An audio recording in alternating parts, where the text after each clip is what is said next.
What is going on? It's your boy, the Financial Conspirator, back with another video. Today we're going to be dispelling Bitcoin and strategy myths, why Bitcoin isn't a tulip, and why strategy is not a Ponzi scheme. Right, so the tulip mania was a short-lived speculative bubble. Bitcoin has grown, been adopted, and seen more utility over the past decade. There's only 21 million Bitcoin. Anybody can grow a tulip. I can't believe I still have to do this. And Bitcoin is a decentralized, secure, monetary payment system. So not only is it a store of value, it's a payment system. It's a two for one. Why is it not tulips? It's not tulips because all of the smart money in the world wanted to solve this problem. Why wouldn't you, right? Like for 1,000 years, people have wanted to keep their money. It's like the theme of human history. People want to keep their money. So they want to solve the problem. This is a crypto solution to the problem. I create a bank in cyberspace to keep my money. And then it gets copied 100,000 times. And the first 50 times it fails, and then eventually someone has a good one, and we call the good one, the one that won was the one that won, right? I mean, why did you win and why did everybody else lose? Someone had to win. There had to be one Google, there had to be one Microsoft. Why are we speaking English? Why aren't we speaking French? There had to be a winning language, and why do we use the US dollar? Because there was a winner, right? So at the end of the day, the idea is simple. It's a decentralized network protocol to keep your money without depending upon a government or a corporation or without relying on anybody, right? It's a protocol for economic integrity. It's obviously a good idea. You can duplicate 1,000,000 times, just like you can copy Wikipedia 1,000,000 times, but there's got to be one winning network, and the winning network is the one where all the smart people with the money join. It's just like, if everybody puts their money in JP Morgan and you have Yo-Yo Bank, which is cheaper, but all the rich people have their money in JP Morgan, it's probably safer to put your money in the bank with all the rich people.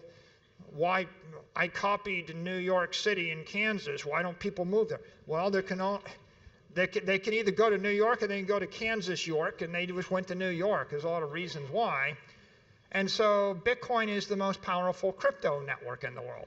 It's got all the computer power, it's got all the economic power, it's got all the political power, it's got all the electrical power. Is it not tulip bulbs? It's 20 nuclear reactors worth of electricity, right? That's how it's not tulip bulbs. And another way to say it, though, it is basically, it is a monetary union.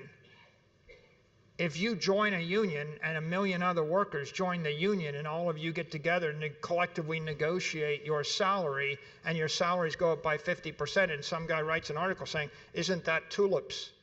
What is no, there's 1,000,000 people, we all join together to protect our own interests.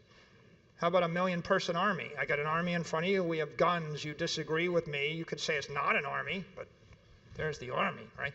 So Bitcoin is, in essence, it's a monetary network, and it formed organically through a competitive process. And every weaker idea or inferior idea failed in the marketplace of ideas. And the ultimate endorsement of a monetary network is somebody with $1 billion willing to put their money into the monetary network. And if they are, then is someone else with more money willing to support another network? And the answer is all the money chose this one. And that's why it's not tulips. It's just a network. Why isn't strategy a Ponzi? Ponzi scheme rely on new investors to pay the old ones. This is not what strategy does. Strategy sells shares, issues shares to use that to purchase more Bitcoin. They use bonds and leverage to increase their Bitcoin exposure, and they operate within SEC filings, right? So they're operating transparently within all rules and regulations. So this is not a Ponzi scheme where they take new investors' money, use it to buy Bitcoin or and pay off the old investors with that That's not how this is. This is not a Ponzi scheme. This is a real investment strategy. So that argument is mute. And money is a zero-sum game. Money flows to the hardest and most secure asset. Bitcoin is the ultimate money network. It's decentralized, secure, and can be transported across the world for pennies on the dollar. Bitcoin absorbs value from the weaker currencies and assets.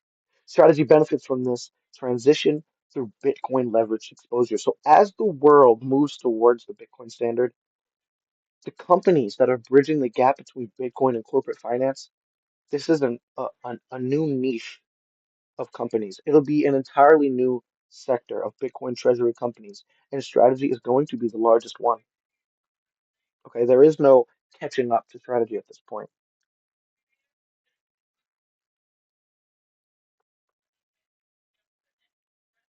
Understanding leverage. Now, leverage, you get it. It sounds simple, but let me explain this to you in a story. So, let's say I was hanging out with Jeff Bezos.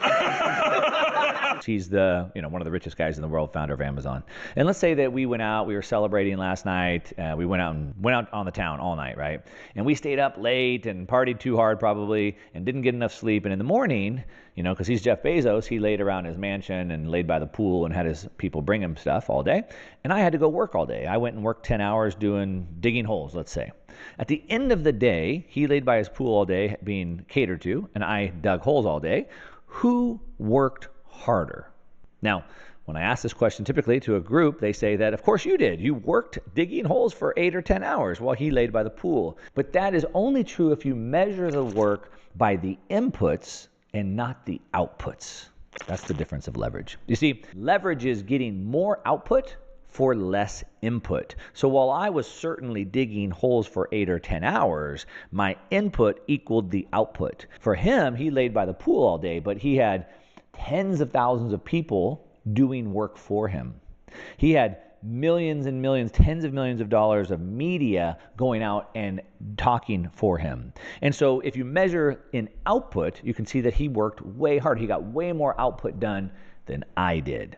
And so you have to understand this core concept. This is leverage. And if you start to apply this to every area of your life, you'll really start getting ahead quickly. How do I get more leverage? Now, we get leverage with more employees, right? We can get leverage with people. We can get leverage with money. How can I use my money to make more money? We can use things like content. How can I reach millions of people from one piece of content? I can write code. And those are types of leverage. And start to think about every area of your life, how you can.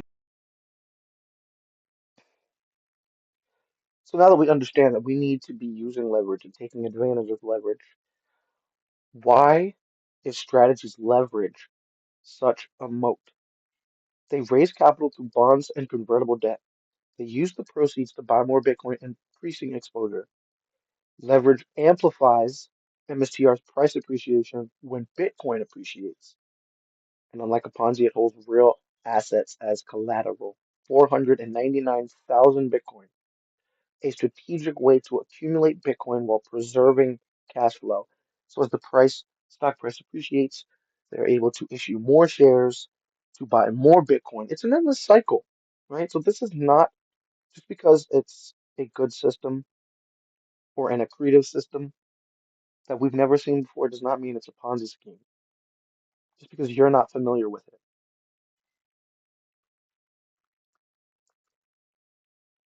And I think that's all I got for you folks. Thanks for joining in. I will see you all with another video. Um, I'll be back soon. I'm making another one today. So we should be getting back-to-back bangers. Leave a like, subscribe, join the free Discord. You know the rest of the jazz. Thanks for watching.